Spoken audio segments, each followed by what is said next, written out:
Etika dalam komunikasi bisnis dan perlindungan konsumen.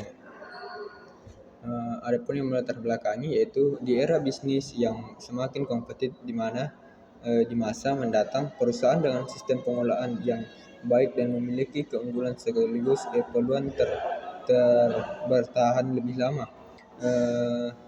Eh, oleh sebab itu, komunikasi bisnis memegang peran penting sebagai sarana perusahaan dalam mencapai tujuan, menjangkau target pasar, serta mencapai tujuan serta membangun dan memengaruhi persepsi calon konsumen terhadap produk yang ditawarkan.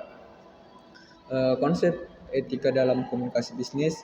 Cabang etika yang disebut etika bisnis mempelajari prinsip dasar norma yang menuntun cara bertindak di dunia bisnis. Etika ini sangat penting dalam membimbing perilaku bisnis agar dapat sejalan dengan standar moral masyarakat. Komunitas bisnis adalah proses pertukaran informasi, konsep dan arahan untuk mencapai tujuan organisasi secara efektif dan efisien. Isu-isu etis dalam komunikasi bisnis itu adalah iklan yang menyesatkan, di mana iklan yang bersifat menyesatkan merupakan bentuk promosi yang ditayangkan melalui media massa seperti surat kabar atau majalah, dengan tujuan mempengaruhi atau membujuk masyarakat agar membeli produk atau jasa tertentu, namun kebenaran informasinya belum tentu dapat dipastikan.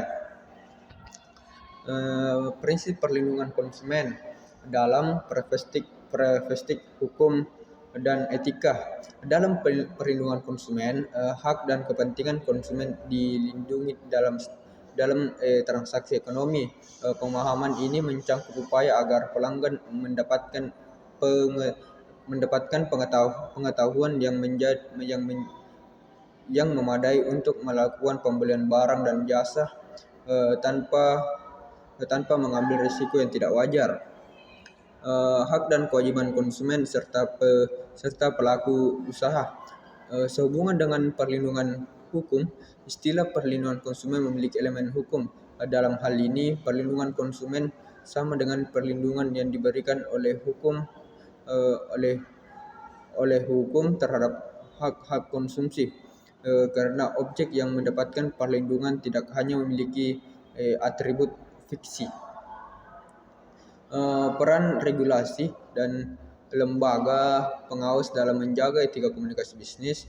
Kemampuan untuk mengontrol dan menyesuaikan respon emosional Anda terhadap keadaan tertentu dikenal sebagai kontrol emosional. Contohnya yaitu guru yang mampu mengendalikan emosi mereka sendiri di lingkungan pendidikan cenderung memiliki dampak yang lebih positif terhadap siswa mereka. Studi kasus praktik komunikasi bisnis yang melanggar etika dan dampaknya terhadap reputasi perusahaan. Komunikasi bisnis yang tidak etis dapat menyebabkan banyak hal buruk seperti kehilangan kepercayaan publik, konflik internal, dan penurunan kinerja program tanggung jawab sosial perusahaan. Komunikasi bisnis etika sebaliknya terbukti dapat meningkatkan reputasi perusahaan, memperkuat layanan dan menciptakan nilai sosial yang abadi. Strategi komunikasi yang etis, transparan, dan berorientasi pada kepuasan serta keamanan konsumen. Peningkatan penjualan seringkali menjadi indikator keberhasilan strategi pemasaran, di mana salah satu faktor penentunya adalah tingkat kepuasan pelanggan. Kepuasan pelanggan dapat dipahami sebagai respon emosional yang muncul setelah mereka membandingkan pengalaman nyata dengan ekspektasi yang dimiliki. Adapun kesimpulan dari materi ini yaitu etika komunikasi bisnis penting untuk mengatur perilaku individu dan perusahaan agar sesuai nilai moral, hukum, dan norma sosial. Penerapan prinsip kejujuran, transparansi, tanggung jawab, serta penghormatan hak konsumsi, membangun kepercayaan publik dan menjaga keberlanjutan usaha.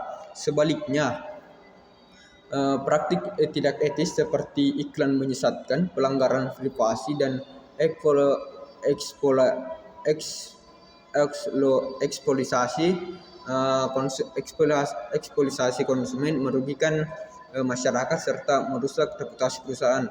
Mungkin itu saja materi yang dapat saya sampaikan dari makalah ini. Kurang dan lebihnya mohon dimaafkan. Assalamualaikum warahmatullahi wabarakatuh.